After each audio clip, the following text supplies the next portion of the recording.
Hello, everybody. I'm David Morrison, the Executive Director of Historic Harrisburg Association, and we are very pleased to be presenting our 2026 preservation priorities. We've been producing the preservation priorities on an annual basis for the past 20 years, and for the past 10 years or so, we've been presenting them as a special program to our audience, which this year is entirely virtual, and you'll be able to continue to watch this anytime after January 26th. In addition, it will be published in our Harrisburg Heritage Magazine in the spring edition, so you'll be able to see it there. And we're pleased that the local news media often gives this very positive coverage. So without further ado, Jeb Stuart. Thank you very much, David. Our first slide, of course, shows the facade of the Historic Harrisburg Resource Center and our marquee. And moving from there, we will go to the actual preservation committee that decides upon what should be included on the preservation priorities. But just very quickly, the committee acts as a preservation think tank for Historic Harrisburg and the Community Historic Preservation Fund. It helps with preservation research, education, and communication. It examines and analyzes preservation issues and opportunities leading to advocacy, positioning, Community Historic Preservation Fund funding proposals, and other undertakings, and coordinates HHA's historic preservation activities, including annual historic preservation awards, preservation priorities, and shaping HHA advocacy positions subject to board approval. With on. First are our preservation successes from last year. Then we go to the top 5 priorities, and then we end up with the watch list. And so starting with the preservation successes, I want to talk about what that means. A reporting of successes of the past year. Successes will be archived and accessible on the HHA website. First is the Prospect Hill Cemetery Gatehouse, way out the end of Market Street. This had been a relic from the 1876 centennial in Philadelphia that was moved to Harrisburg, and it had been damaged by a car that collided into as you can see in this photograph, the lower right-hand side of the building. With HHA's efforts in contacting the property owner and encouraging the property owner to restore the building, this has been done.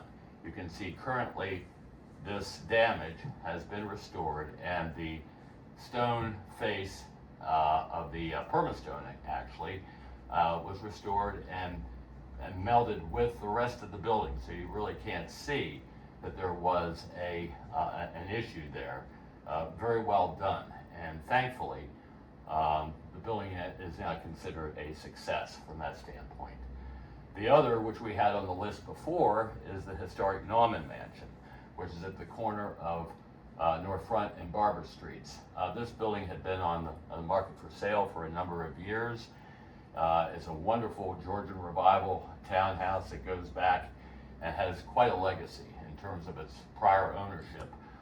The current owner, which is Front Street Lofts LLC, has restored the building into apartments, and you can see how beautiful the entry hall and staircase has been restored, and this we consider definitely a preservation success based on where it had been in the past. Those two being noted as successes. Moving on to the top priorities, there are 5, and we have mapped them. The Broad Street Market, for obvious reasons, the former Bishop McDevitt High School, the Riverside Firehouse, the Riverside neighborhood of the city, William Penn High School, and the Balsley House on North 2nd Street. Starting with the Broad Street Market, as we all know, the brick building has burned out, and for the last 2 years or so, the city, along with the architects and the property management operation, has been diligent in trying to move this property forward. We know that a section of the wall collapsed recently on the north side of the building, and also even more recent, plaza area between the two markets has to be removed and rebuilt because it was considered to be bulging. That has kind of set things back a ways. Hopefully the city will be more transparent and forthcoming in where the plans are and how they're moving forward, but we can see that work is being done. And the clear story roof is being restored as we speak. And this is where the pop-up roof is and the windows and so forth. The profile and the work is being done in conformance with the original design of the building. Of course, it's listed in the National Register of Historic Places, so we want to make sure that the Secretary of Interior standards for historic preservation are being followed, and the State Historic Preservation is involved, as well as the city. So things are moving, they're moving slowly, but the fact that this work is being done and that the architects have at least been able to determine that a part of the wall is bulging before it collapses is a good sign. They will hopefully be able to rebuild it in kind. But because it's so important to the community and to the metropolitan area and beyond, obviously it's our first preservation priority at this point that we want to continue to monitor. Moving on is Bishop McDevitt High School, which has also had an unfortunate past since it was sold by the Catholic Diocese. The current owner, unfortunately, has done work to the building, painted what was the band room white. People in the neighborhood, Bellevue Park and others, have been concerned about it. We have found that the owner is trying to do other things that may be inappropriate to the building. The city has shut down, from what we understand, further work. They have a stop work order until certain code issues and other issues are being resolved. So unfortunately, it's static right now from what we understand, and we will continue to monitor what happens to the building. William Penn High School has been on our preservation priority list for a number of years. The school district, there have been a number of meetings, there's been a task force and others that have been involved, and other groups of people to try to envision what should happen to the building. At this point, there were two proposals for the reuse of the building and its restoration that the school district has seen and has heard. The problem is the school district, from what we understand, does not want to sell the property. And that could be a problem when it comes to a developer and how any kind of long-term lease or any other kind of instrument could be come up with in order to make something work for the building. So at this point, the school district is obviously very much aware of the building and where things should go. But the fact that they're, at this point in time, appear to be unwilling to sell the property because they want to keep their options open for the future one way or the other is an issue. So because of that, we will continue to monitor where the school property is going. The Balsley House at 220 North 2nd Street, we continue to want to focus on this. This is one of the oldest buildings downtown, built in the early 19th century. At one point it was a grocery store, and there was a newspaper article actually showing that when it closed back around 1930, had been a long-term grocery store as a much earlier use. So we wanted to include that to show there's some historic aspects to the structure that can be documented. Of course, there's a photograph of it. The property owner said, well, he may sell it if somebody comes up with a price that he's willing to consider. There was an entity, I think, that was talking to the property owner about buying it, but not sure where that is.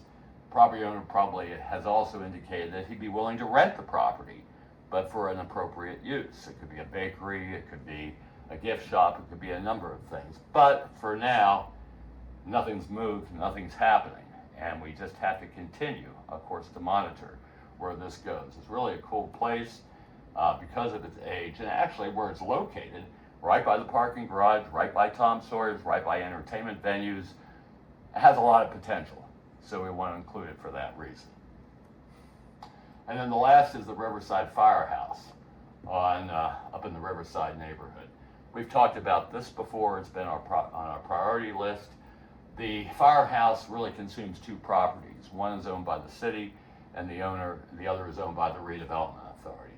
We have tried on many occasions, and others have too, to urge the city to consolidate the deed with the redevelopment authority so that the redevelopment authority can then issue a request for proposals for the purchase and restoration and use of the building. There has been interest out there, but nothing can happen until the city steps up and does the deed consolidation. And since the last time we focused on this, unfortunately, part of the bell tower has collapsed, as you can see. So it continues to suffer from deterioration and will continue to do so until something happens. So we urge the city, again, to move ahead in consolidating those deeds so the redevelopment authority can proceed. Moving on to the watch list, which is a reporting of the past and new priorities that we are keeping a watchful eye on, is what is considered the Myra Lloyd Dock House at Front and Riley Streets. Beautiful Queen Anne style building. Actually, the Dock House was the right-hand side of these two, but they've been consolidated into one with a number of apartments. The building is suffering from deterioration and gets worse year by year. Hopefully the owner, Dilks Properties of Harrisburg, will do something with it. We heard that the city may inspect the properties for code violations. Whether that's happened yet, we don't know. But because of its prominence, its architecture, its historic association with the Myra Lloyd Dock, who was one of the founders of the City Beautiful movement in Harrisburg, is a significant property and one we definitely have to keep our eyes on to make sure it doesn't further deteriorate. Moving on is the old Lochiel Hotel in South Harrisburg. This was originally built as a school to serve the school-age population of the workers that were in the factories in South Harrisburg, which this is near to. This was used for a while as a restaurant and other uses. It's vacant now, and we hope that something's going to happen here. We don't know if it's for sale. We don't know what its status is. We don't know where the city is with it. And apparently, Codes has been involved with it in the past. So for those reasons, and because it is a very unusual property and has kind of an interesting past, we want to keep our eye on it. The Central Publishing House out on North 13th Street was built as the original publishing house of the Church of God. And actually the Church of God was established in Harrisburg by Weinbrenner in the early 19th century. And what's Gannett Theater now was the Church of God before it was converted to a theater. And that's kind of considered the mother church of the Church of God throughout the United States. It was the first. Weinbrenner established the denomination. And they were known for publishing a lot of materials. And this building was built as the publishing house for that purpose. It's been vacant for a long time. We keep hearing that maybe someone's interested, maybe not. It's a neat building because of its historic associations, and we will continue to watch it. The former Zuk Amuna Synagogue, if I said that properly, on Division Street, had been fire damaged. In fact, the synagogue built its new synagogue farther uptown on Green Street, Green and Vaughn, I believe it is. And this has languished for a number of years. In fact, it was overgrown with weeds and other things. It has been sold, Upscale Properties LLC. The property has been cleaned up, no more weeds, no that kind of thing. But we're not sure what the new owner is going to do with it. What's called the Devout Mansion, the Bartholomew and Devout Mansion at 208 Hummel Street. We focused on this before. It's a really cool Second Empire building on Allison Hill, one of the early structures on Allison Hill, built by Devout, who was a leader in civic activities at the time in Allison Hill. Here's a cool rendering of the building that came from the 1876 County Atlas. So at least it dates to that period, if not earlier. You can see right now, unfortunately, it's boarded up. We thought something was going to happen there with a transitional housing operation, and we're not sure where it stands right now. We see it there at least as a shoot for doing an interior demolition. It is boarded, unfortunately, but we will continue to look at this to see if that ownership entity will continue to further improve the property and make it usable. Moving on from there is the old State Police headquarters on Hurst Street, the 2100 block. This is a cool building because it was dedicated by the governor at the time. It dates back to 1930. It has been vacant for years. It's under the ownership of Moses Abraham, as noted as the ownership entity. He has tried to do something with the property. I talked to the township zoning office recently. They indicated, yes, the project's still alive. He wants to do residential. He wants to do maybe some office, some mixed-use development. He has received zoning variances for parking and apartments and other uses. So there has been action by the township, but there has not been a final land development plan filed. And one of the biggest issues is having PennDOT approve access to the property with a curb cut off of Hurst Street.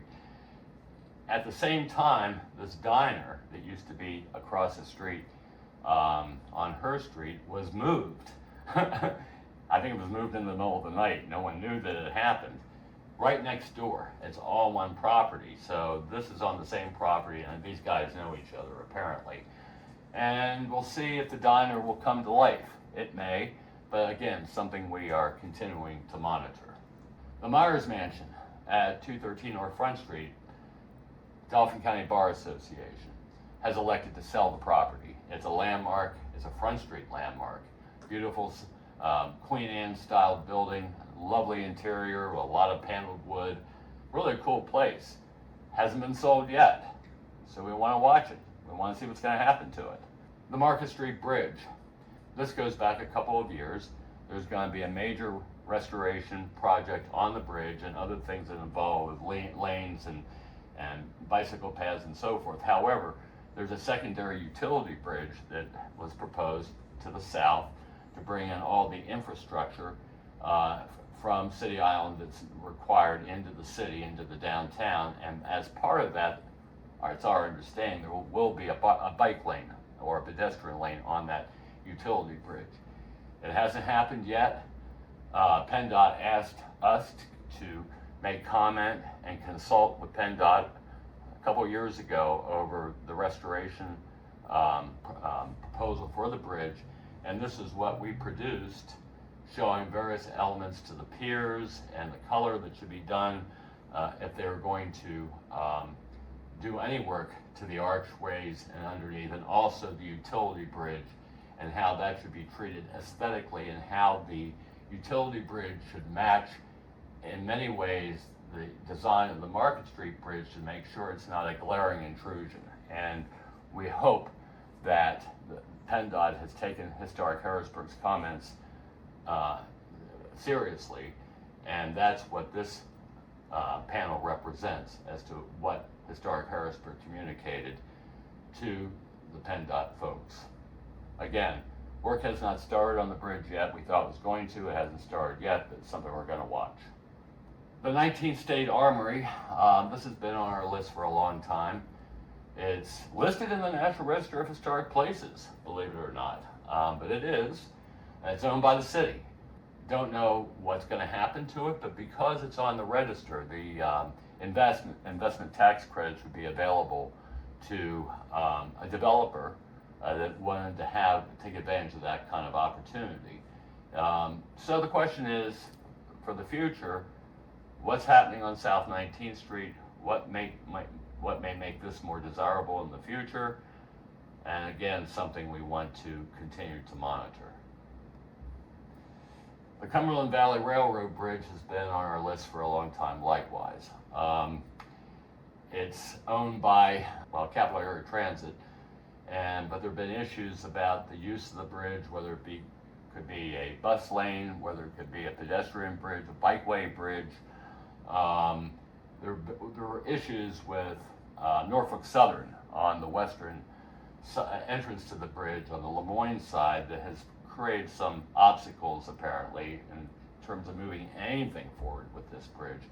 But we got to watch it because the bridge may continue to deteriorate. It is concrete, and I think it was built around somewhere between 1916 and 1920, and obviously was a very active railroad bridge at that time. So we want to look at it because it would be a great connection to the trails, the bike people, and others linking Lemoyne and the West Shore to the capital area Greenbelt on the East Shore. So this would be a tremendous opportunity for that linkage, and that's something we want to keep in the forefront of folks' minds. The Peace Church on Trindle Road had been owned by still owned by the Pennsylvania Historical and Museum Commission, but they wanted to sell it. The Friends of the Peace Church as an organization has really stepped up. They've gotten reorganized, they're doing a lot, and a deal has been made between PHMC and the Peace Church for the Peace Church, Friends of the Peace Church, to take ownership. But that can't happen until that deal is approved by the state legislature. And that's in the works, but this is moving ahead very nicely. And the Friends group hopefully will do wonderful things with the building once they get it. The J. Donald Cameron Mansion at Front and State. Again, it's been on our list for a while. Spectacular Italianate styled mansion that has been one of Front Street's most glamorous mansions, I should say. It's for sale, has been for a while. It's interesting to note that J. Donald Cameron, of course, was Simon Cameron's son. He didn't build the house, but he bought it in the 1860s. And there was talk about Ulysses S. Grant used to come to Harrisburg and visit J.D. Cameron, used to sit on the side porch along the State Street side and smoke cigars. That's a tale that's out there. Could be true, because J.D. Cameron was a prominent senator for Pennsylvania in the late 19th century and into the early 20th century. Moving on to the Bishop Bridge over the Yellow Bridges Creek. There's been a lot going on with this recently. No one wants it to be demolished. It is, we are told, eligible for listing in the National Register. The Upper Allen Township Commissioners are voting to whether they will accept ownership of the bridge, and that may occur. Once that happens, we'll see what resources will be brought to the table to do something with that bridge in terms of its restoration. It's a cool, steel bridge, and dating to the 19th century, and we look forward to positive things happening there. First United Methodist Church on Bow Street was sold. The Methodist Conference sold several Methodist churches in the metropolitan area over the last 10 years, this being one of them, and it's been renovated for multifamily housing. The apartments, we are told, are done. We can look in the windows and see that, look, they're ready to go. But we don't know yet if it's totally done and if it's been occupied, or if they have a certificate to occupy the property. So at least the building is stable. It's an adaptive reuse from religious to residential, and we'll see where that goes. But we want to keep it on our list until we know for sure people are living there. Grace United Methodist Church on State Street. This was another church that the Methodist Conference several years ago wanted to close, and we said, no, wait a minute. This is a major Harrisburg landmark on State Street, has a glorified past with many people involved in the development of Harrisburg over the years. And the congregation has stepped up, and they've come up with a plan to continue to use the church, to occupy the church. However, they have a tremendous amount of square footage to the rear of the church. There have been Sunday school rooms and other rooms that are not fully utilized at this point. So they did bring in the Partnership for Sacred Places to try to come up with concepts of what could be done with the rear portion of the church. And that could involve an interesting mixed-use situation of a religious facility, and then something that may be compatible with that in the long run. St. Paul's Methodist Church on Vine Street lingers, unfortunately. The St. Mark's Coptic Church had owned it, and I think still does own it, but what they did, they had it for a while, and then the church at 17th and State Streets on the hill became available, and they bought that one instead. But they still own this. And you see, it's kind of cool. It's a cool sanctuary, but it's been, and stained glass windows, but it's been sitting for a long time. And we hope something will happen here. It's in northern Shipoke, if you want to define it that way. And it is in the historic district. So we hope to see someone step up and do something with this really cool building.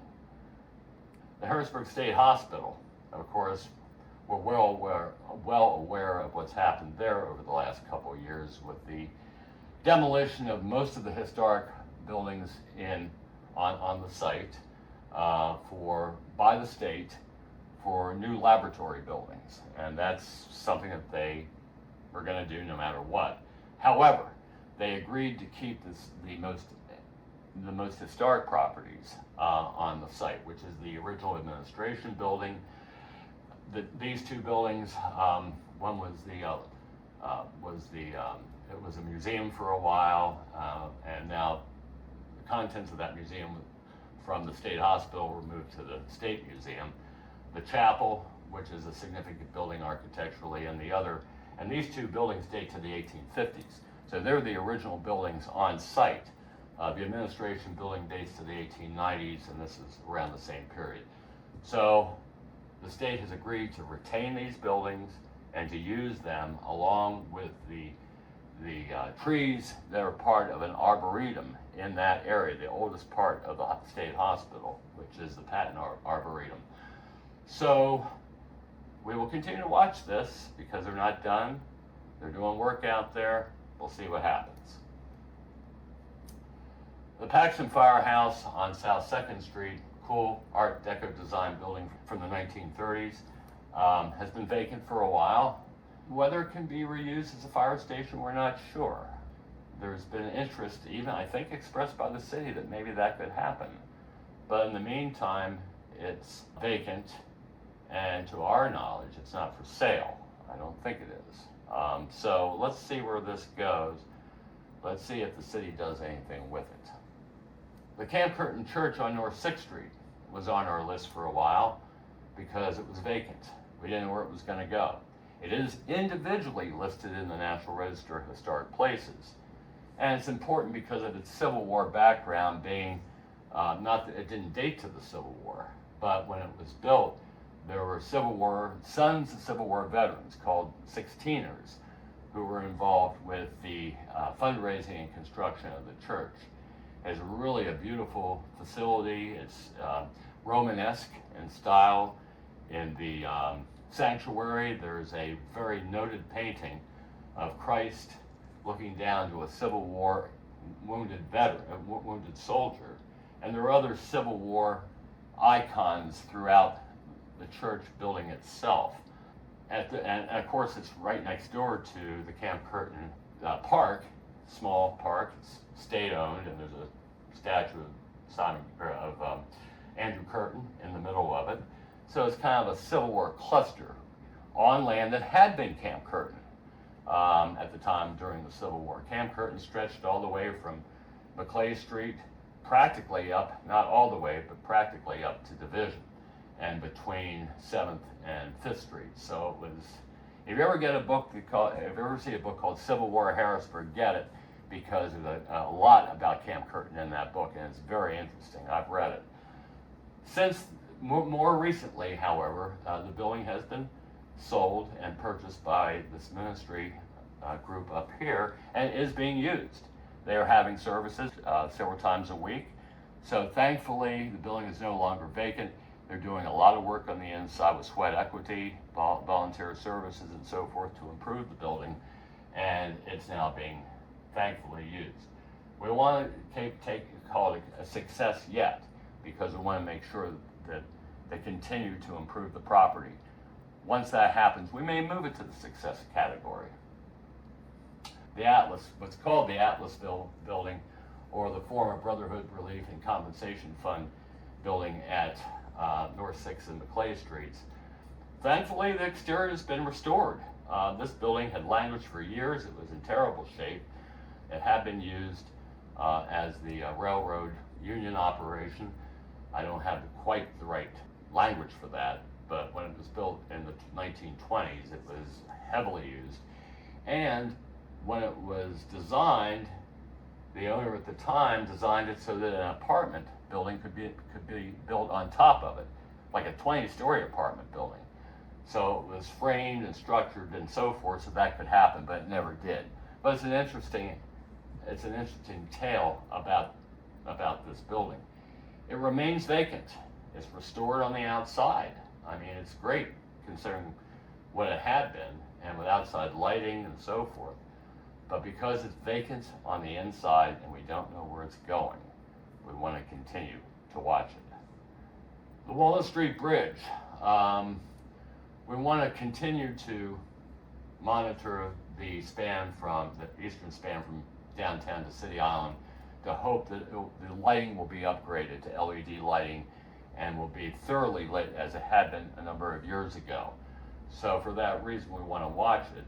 Very interestingly enough, a day or two ago was the 30th anniversary of the 1996 flood that took out a section of the western span from City Island to Wormleysburg, and there was a lot of media on TV about that. The original person that filmed it or videotaped it at the time was shown.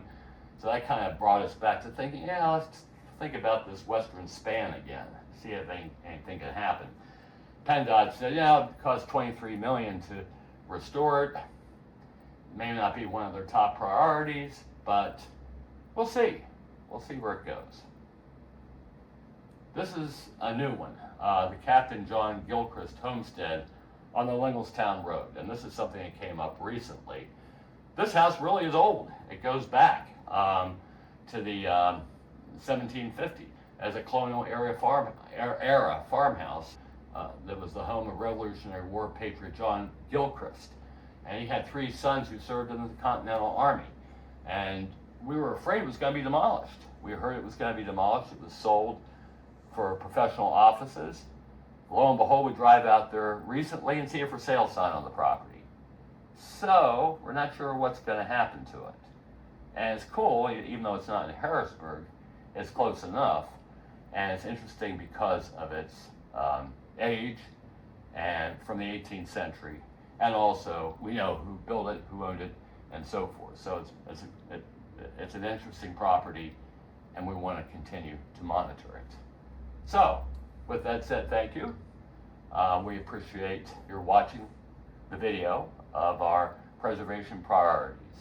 And thank you very much again for participating.